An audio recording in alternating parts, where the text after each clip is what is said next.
High everyone, welcome to my YouTube channel Asmita's vlog. তো আজ হচ্ছে বুধবার, মনসা পুজো। তো আজকের ভ্লগটা স্টার্ট করছি সকাল 10টা থেকে। আমাদের একটি জায়গায় যাওয়ার আছে। আমার হাজব্যান্ডের অফিসের একটা কলিগের বাড়িতে আমাদের মনসা পুজো উপলক্ষে নিমন্ত্রণ আছে। তো আমার তো স্নান হয়ে গেছে আর আমি আজকে পরবো এই অরেঞ্জ কালারের চুড়িদারটা। আজ মনসা পুজো, আজ বৃষ্টি হওয়ার কথা, কিন্তু বাইরে যা গরম, আজ যা ভীষণ রোদ উঠেছে, মনে হচ্ছে না আজকে বৃষ্টি হবে। তাই এই চুড়িদারটা পরলাম। আর আমাদের যেতে হবে একটু দূরে, এই ধরো আধ ঘন্টার মতো রাস্তা, একটা গ্রামে পুজোটা। তো আমাদের প্রথমে বাসে যেতে হবে, তারপর টোটোতে। তো সেইভাবে আমি আর শাড়ি পরিনি, চুড়িদার পরলাম। আমি এখানে প্রথমে সানস্ক্রিনটা ভালোভাবে অ্যাপ্লাই করে দিচ্ছি, কারণ গরমে একমাত্র স্কিনকে ভালো রাখতে এই সানস্ক্রিন আর জল ভীষণভাবে কাজ করে। আজকে জানি না জলটা ঠিকমতো আমার খাওয়া হবে কি না, তো সানস্ক্রিনটা আমি ভালো করে মেখে নিলাম।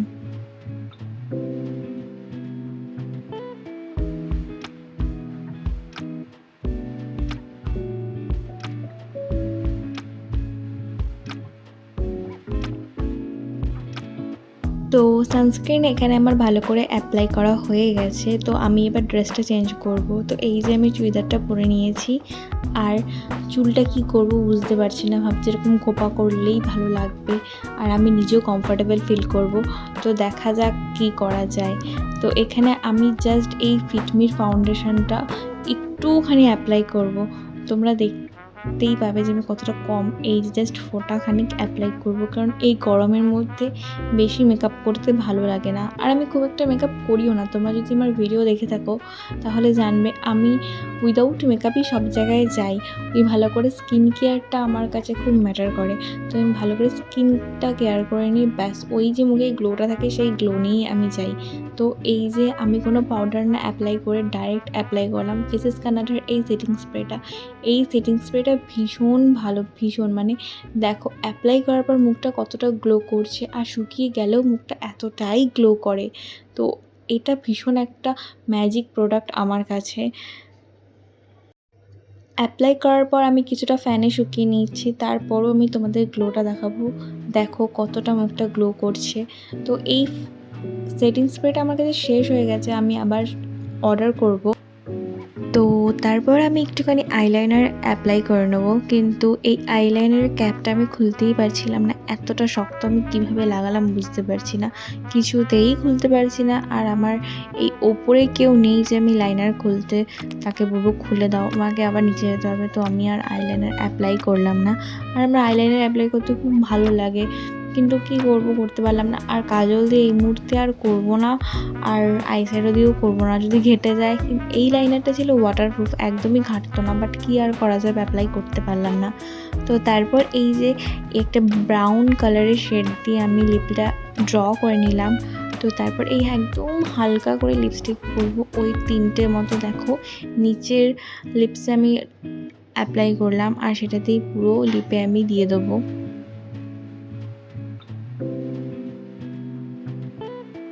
তো এখানে আমার লিপস্টিক পরা কমপ্লিট। আর লিপস্টিক পরার পরই দেখো মুখটা একবারে চেঞ্জ হয়ে যায়। আমার তো লিপস্টিক অ্যাপ্লাই করতে ভীষণ ভালো লাগে, আই থিঙ্ক সবারই ভালো লাগে। তো গলায় কিছু না পরলে তো একদমই খারাপ লাগবে। তো তার জন্য আমি এই সরু চেনটা পরে নিচ্ছি। এটা আমাকে দিয়েছে আমার ওই বাড়ির পাশের বাড়ির একটা বোন, টুম্পা। তো তোমরা যারা আমার পুরনো ভিডিও দেখো তো তারা সবাই টুম্পাকে চেনো। পাশের বাড়ির একটা ছোট্ট বাচ্চা, ও আমার বার্থডেতে এই সরু চেনটা গিফট করেছে। কতটা সুন্দর দেখো, আর এটা পরার পরও খুব সুন্দর লাগে। কিন্তু সমস্যা একটাই, লেন্থটা অনেকটা নিচুতে। আমার না চেন অনেকটা নিচুতে একদম ভালো লাগে না, বেশ গলা থেকে জাস্ট একটু নিচু হবে, সেটাই ভালো লাগে। কিন্তু কি আর করা যাবে, চলো আমি এটাই পরে নিচ্ছি। আর কিছু আমি পরবো না। ওই কানে আমার ছোট্ট একটা টপ আছে, ব্যাস ওটাই ঠিক আছে। তো তারপর আমি পরে নিচ্ছি একটা ছোট্ট লাল টিপ, কারণ চুড়িদারের সাথে টিপ না পরলে ভালো লাগবে না। মানে আমার পার্সোনালি ভালো লাগে না চুড়িদার আর শাড়ির সাথে টিপ পরতে, আমার বেশ ভালো লাগে। আমি বিয়ের আগেও পরতাম, আর এখন তো বিয়ে হয়েছে, আমাকে পরতেই হবে টিপ। এবার আমার চুল বাঁধার পালা। আমি বুঝতে পারছি না কীভাবে চুলটা বাঁধবো। আর এখানে আমার চুলটার অবস্থা দেখো, ঘেমে একদম তেলতেলে হয়ে গেছে। আমি শ্যাম্পুও করতে পারিনি, আর সকালে তাড়াহুড়ো ছিল বলে। তো এই যে চুলটা একদম পেতে গেছে, তেল হয়ে গেছে। তো তারপর ভাবলাম যে চুলটাকে একটু ধরে ক্লিপই আটকে দিই, আর কি করব।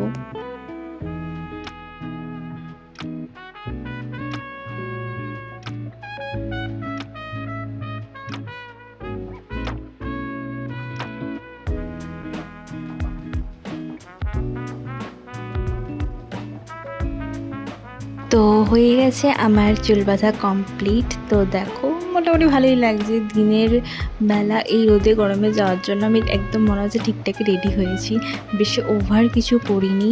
তো তারপর আর কিছু না, জাস্ট একটু পারফিউম অ্যাপ্লাই করে নেবো, ব্যাস আমি রেডি।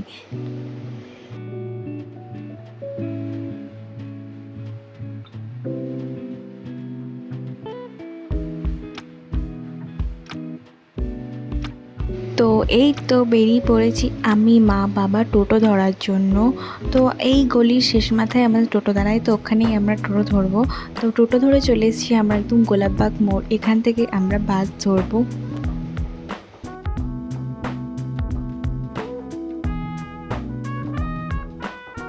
তো এই যে আমি উঠে পড়েছি বাসে। বাসের রাস্তাটা বেশি ছিল না, ওই 10 মিনিট বর্ধমান থেকে দাউনদিঘি যাওয়ার জন্য 10 মিনিটই সময় লাগে। তো আমরা এই যে বাস থেকে নেমেও পড়েছি, কিন্তু বাসে নামার আগে আমরা চেপেছিলাম আবার টোটোতে। সেই টোটোর রাস্তাটা অনেকক্ষণের ছিল, প্রায় 7-8 কিলোমিটার। তো তারপর যেই দাদাটার বাড়িতে যাব, তো সেই দাদাটা আমাকে নিতে চলে এসেছিলো। তো তারপর আমি এই যে ওদের বাড়িতে পৌঁছে গেছি, আর পৌঁছে গিয়ে বাবা মায়ের জন্য ওয়েট করছিলাম যে বাবা মা কখন আসবে। তো আসার সঙ্গে সঙ্গে ওই দাদাদের বাড়িতে আমাদের এক গাদা মিষ্টি আর কোল্ড ড্রিঙ্কস দিয়েছিলো খেতে। কিন্তু বাড়ি থেকে তো আমরা খাবার খেয়েই এসেছিলাম। আমি শুধু এই মিষ্টিটা নিয়েছিলাম, কারণ এই মিষ্টিটা একটু মিষ্টিটা কম ছিল, খেতে ভালো লাগছিলো। তো জাস্ট এই একটাই মিষ্টি নিয়েছি, আর আমরা কেউ তেমন মিষ্টি খাইনি। তো তারপর যেখানে পুজো হচ্ছিল, যেই পুজো দেখার জন্য আমরা গেছিলাম, তো সেই পুজো দেখতে আমরা চলে গেছিলাম। এটা ছিল মনসা পুজো, তোমাদের আগেই বললাম। তো দুর্গা মন্দিরের মধ্যেই মনসা পুজো হচ্ছিলো, তো সেখানে চলে গেছিলাম। তো তারপর চলে এসে আমাদের খাওয়ার টাইম হয়ে গেছিলো, আমরা খেতে বসে পড়েছিলাম। তো তার মাঝখানে আমি আর কিছু ক্লিপ নিইনি, কারণ আমরা সবাই শুয়ে শুয়ে গল্পই করছিলাম। তারপর হয়ে গেছে বিকেল। তো বিকেলবেলা আমাদের দিয়ে দিয়েছে চা বিস্কুট। আমি খুব একটা তেমন চা বিস্কুট খেতে পছন্দ করি না, বাট কারোর বাড়ি গেলে তো আর বলা যায় না যে চা বিস্কুট আমি খাই না, আমাকে অন্য কিছু দাও। তো আমি খাচ্ছিলাম, আর এখানে হচ্ছিলো রাতের রান্না। তো আমি বসে বসে সেটাই দেখছিলাম, রাতের রান্না। আর মনসা পুজোর দিন এতটা গরম ছিল, আর ওদের বাড়িটায় প্রচণ্ড গরম লাগছিল। তো তারপর ওদের বাড়ির পাশে খামার ছিল, এরকম বাঁশবন আর তালবনে ভর্তি, বাট সেই জায়গাটায় এত সুন্দর হাওয়া দিচ্ছিল। তো বিকাল 4টা বাজতে আমরা সেখানে সবাই মিলে চলে যাই। তো দেখো সবাই কি সুন্দর বসে দাঁড়িয়ে গল্প করছিলাম।